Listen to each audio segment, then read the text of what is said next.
జగన్ గారి పరిపాలన ఎలా ఉందండి? బాగానే ఉందండి, అన్ని బాగానే ఉన్నాయండి. మరి ఈసారి గెలుస్తారంట? గెలుస్తారండి, ఈసారి వెళ్తారండి. అంటే సరిగ్గా ఏం చేయట్లేదు, అభివృద్ధి ఏం చేయట్లేదు అంటున్నారు కదా. ఎవరు అంటున్నారండి? బాగానే చేస్తున్నారండి, అన్ని బాగానే చేస్తున్నారు.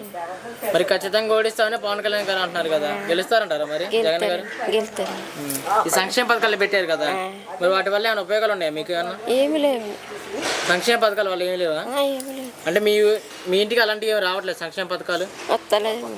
రావట్లేదు. ఇప్పుడు అమ్మఒడి మా పిల్లలు లేరు, పెద్దోళ్ళు అయిపోయారండి. 40 సంవత్సరాలకే 18,000 ఇస్తున్నారు కదా, వయసు సరిపోదు అంటున్నారండి. ఇప్పుడు పెన్షన్ కానీ అలాంటివి పిండి వస్తలేదండి. మరి ఈసారి ఎవరు గెలిస్తే బాగుంటుంది అనుకుంటున్నారు? అదే జగన్ గారు. ఎందుకనండి? ఇప్పుడు మీకు ఎలాంటి పరిపాలనకి అన్ని బాగానే ఉన్నాయండి. మీ కుటుంబానికి ఎలాంటి అభివృద్ధి లేదు, ఎలాంటి లబ్ధి లేదు. మరి అయినా కానీ వస్తున్నాయి చెప్తున్నాను కదా. మరి అయినా కానీ జగన్ గారు ఎందుకు కావాలనుకుంటున్నారు? అదండి అన్ని బాగానే ఉన్నాయని అంటున్నామండి. మరి చంద్రబాబు గారు అన్నారు ఈసారి నాకు ఛాన్స్ ఇవ్వండి, మంచిగా ఇంకా చేస్తా అంటున్నారు కదా. ఈసారి చంద్రబాబు గారిని గెలిపించుకుంటారంట? జగన్ గారు అండి. జగన్ గారి పరిపాలన బాగానే ఉంది. మరి ఈసారి గెలుస్తారనుకుంటున్నారా? గెలుస్తారా? మీరు ఎందుకనండి గెలుస్తారు? ఎలాంటి అభివృద్ధి చెందట్లేదు అంటున్నారు కదా.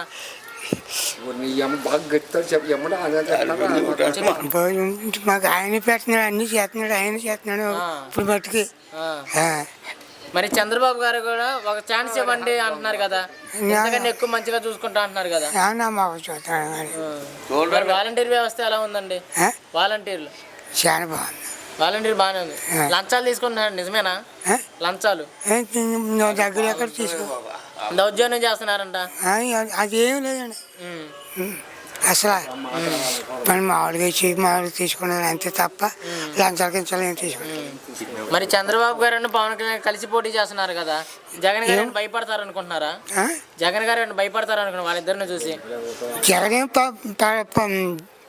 జగన్ ఎత్తాడు తప్ప చంద్రబాబు ఇక్కడ ఎమ్మెల్యే గారు మంచిగా చూసుకుంటున్నారా? ఎమ్మెల్యే గారు మంచిగా చూసుకుంటున్నారా? మరి ఎలాంటి అంటే సమస్యలు తెలుసుకోవట్లేదు, పరిష్కరించట్లేదు అంటున్నారు కదా. ఏమన్నా మరి ఇప్పుడు మట్టుకు బాగానే ఉంది, ఇప్పుడు మటుకు దేవుడు ఎంత బాగా. మరి ఈసారి జగన్ గారు గెలుస్తారు అనుకుంటున్నారా? ఓకేనండి. 2024 ఎలా ఉండబోతుందండి ఎలక్షన్స్? బాగానే ఉంటుందండి. మరి జగన్ గారు గెలుస్తారంటున్నారు? గెలుస్తారండి. ఎందుకనండి? ఎందుకంటే ఆయన చేసే పనులు అలాగ ఉంటున్నాయి కాబట్టి, ఆయన చేసే అన్ని మంచి పనులు కాబట్టి ఆయనే గెలుస్తారని మా నమ్మకం అండి. సంక్షేమ పథకాలు పెట్టారు కదా, వాటి వల్ల ఏమైనా ఉపయోగాలు ఉన్నాయంటారా? ఉపయోగాలు కదండి మరి. మరి అవి అనవసరంగా పెట్టారు, వాటి వల్ల ఎలాంటి ఉపయోగం లేదు అంటున్నారు కదా. అంటారు తెలియని వాళ్ళు. మరి ఇలాంటి పథకాలు తీసుకుంటారు కదండి. మరి ఇలా పథకాలు పెట్టడం వల్ల ప్రజలు సోమరిపోతులు అవుతున్నారు అంటున్నారు కదా చంద్రబాబు గారు అంటున్నారు, నిజమేనా? అలాగని ఎందుకు అనుకుంటారా? ఆయన అలా అంటారండి, ఆయన పదవిలో లేడు కాబట్టి. ఇప్పుడు చంద్రబాబు గారు పవన్ కళ్యాణ్ ఇద్దరు కలిసి పోటీ చేస్తున్నారు కదా, మరి జగన్ గారు భయపడతారు అనుకుంటున్నారా? ఏం భయపడరు. అంటే నీకు ఖచ్చితంగా ఓడిస్తామని సవాల్ చేస్తున్నారు పవన్ కళ్యాణ్ గారు, మరి గెలుస్తారంటారా? గెలుస్తారు, కంపల్సరీ గెలుస్తారు. అంటే ఈ పథకాలన్నీ ఓన్లీ వైసీపీ పార్టీ వాళ్ళకే వస్తాయి, మిగిలిన వాళ్ళకి రావట్లేదు అన్నారు కదా. లేదు, అందరికీ వస్తాయి, అందరికీ వర్తిస్తాయి. ఇక్కడ వాలంటీర్ వ్యవస్థ ఎలా ఉందండి? బాగుంటుంది. అంటే వాళ్ళు లంచాలు తీసుకుంటారు? లేదు లేదు లేదు, అలాంటిది లేదు. అస్సలు దౌర్జన్యం చేస్తున్నారంట? అస్సలేది లేదండి. మరి ఇక్కడ ఎమ్మెల్యే గారు ఎవరండి? ఎమ్మెల్యే గారు రాజు గారు. మరి ఆయన గారు మంచిగా చూసుకుంటున్నారా? బాగానే చూస్తారండి, బాగానే వస్తారు. మరి జనాల గురించి అలా పట్టించుకోరు అంటున్నారు కదా. లేదండి, వస్తారు. ఆయన పట్టించుకోకపోతే ఎలా అండి? మరి ఈసారి గెలుస్తారనుకుంటారా? కంపల్సరీ అండి, ఎమ్మెల్యే గారు. మాకైతే నమ్మకం ఉంది. మరి ఈసారి ముఖ్యమంత్రి ఎవరు వస్తే బాగుంటుంది అనుకుంటున్నారు? జగన్ గారే రావాలి. ఓకేనా? జగన్ గారి పరిపాలన బాగానే ఉంది. మరి ఈసారి గెలుస్తారనుకుంటున్నారు? గ్యారంటీగానే. ఎందుకనండి? ఆయన ఇచ్చే పథకాలు అటువంటి. మరి ఈ పథకాలు ఓన్లీ వైసీపీ పార్టీ వాళ్ళకే వస్తున్నాయి అంట కదండి. ఏది అనుకుంటారు కానీ అన్ని వేస్ట్ కానండి, ఇచ్చి ఓడిగా ఉండాలి కదా ముంగట. గ్యారంటీగా జగన్ అండి. ఈ పథకాలు ఇవ్వటం వల్ల రాష్ట్రం మొత్తం అప్పుల్లో కూరుకుపోయిందని అంటున్నారు. అప్పులు చేయనోడు ఎవడాడు? అప్పులు చేయనోడు ఎవడన్నాడు? ప్రతి ఒక్కడు అప్పులు చేస్తాడు.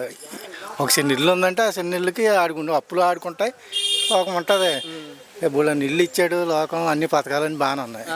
ఈ పథకాల వల్ల ప్రజలు సోమరపోతు అవుతున్నారు నిజమేనా? ఎందుకు అవుతారు? పని చేసుకునే వాడికి కష్టపడే వాడికి ఇస్తే బాగున్నాడు అవుతున్నాడు కదా. దరిద్రులాగా ఉంటున్నాడు. మరి ఇంతవరకు ఏ పార్టీ ఎవడ ఇవ్వలేదు. జగన్ గారు మాత్రం నెంబర్ 1 ఇస్తున్నాడు. మరి ఇక్కడ వాలంటీర్ వ్యవస్థ ఎలా ఉంది? నెంబర్ 1. అంటే వాళ్ళు లంచాలు తీసుకున్నారు నిజమేనా? అది లేదు. అలాంటిది ఏం లేదు. నీకు ఏది కావాలన్నా మనకి వాళ్ళు ఇమీడియట్గా వస్తున్నారు. మన పని మనకి చేసి పెడుతున్నారు. మనం వెళ్ళి అక్కడికి వెళ్ళి కూర్చోక్కర్లేదు. మరి ఇక్కడ ఎమ్మెల్యే గారు ఎవరండి? రాజు గారు. ఆయన గారు మంచిగా చూసుకుంటున్నారా? బాగా చూసుకుంటారు. అంటే జనాల గురించి అలా పట్టించుకోరు, సమస్యలు ఎలాంటి తెలుసుకోరు అంటున్నారు కదా. ఇప్పుడు ఎవడో అంటే దానికి అంత ఇబ్బంది ఏమీ లేదు. గ్యారంటీగా జగన్. ఇప్పుడు వైఎస్ షర్మిలా గారు కాంగ్రెస్ పార్టీలో జాయిన్ అయ్యారు. మరి ఏపీలో పోటీ చేస్తాం అంటున్నారు. మరి ఆవిడ గురించి మనకి అంత అవగాహన లేదు. ఆవిడ మొన్నటిదాకా హైదరాబాద్లో అనుకుంది. మరి మళ్ళీ ఆంధ్రాలోకి వస్తే అప్పుడు తర్వాత ఏం చెప్తామండి. ఆంధ్రప్రదేశ్లో వస్తే ఓట్లు ఏమైనా చీలే అవకాశాలు ఉంటాయి అంటారా? అలాంటిది ఇంతవరకు జగన్ మీద బాగుంది. ఈసారి అభివృద్ధి అంటే అభివృద్ధి జరుగుతుంది. ఫస్ట్లో మనకి ఈ కరోనా ఈ వత్తులో కొంత ఇబ్బందులు ఉంటాయి. సంవత్సరం అందది ఎవరికన్నా ఇబ్బందులు ఉంటాయి. అప్పులంటే ఉంటాయి. మరి అప్పులు లేకుండా ఈ వరకే అప్పులు లేకుండా ఎవరికి ఇవ్వకుండానే అప్పులు ఉన్నాయి కదా.